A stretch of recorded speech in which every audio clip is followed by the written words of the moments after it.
If you're downloading something through your Microsoft Store here on my PC and it's not downloading, like I'm going to install my Minecraft launcher here on my PC with help of the Microsoft official store. But whenever I will click on this blue get button, it's not installing on my laptop or it's creating issues with network or anything else. Firstly, to fix this issue, you need to refresh your network connection because this type of problem only occurs when your network connection is bad or there is any interruption. Switch on or off your Wi-Fi connection to refresh the network. If you want, you can also turn on the flight mode and then turn it off.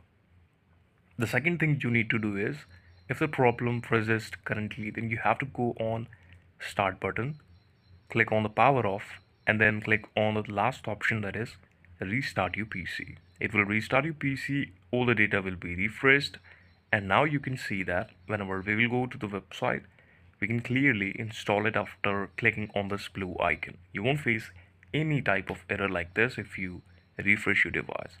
Thank you so much for watching it, and please subscribe to the channel for watching more updates like this.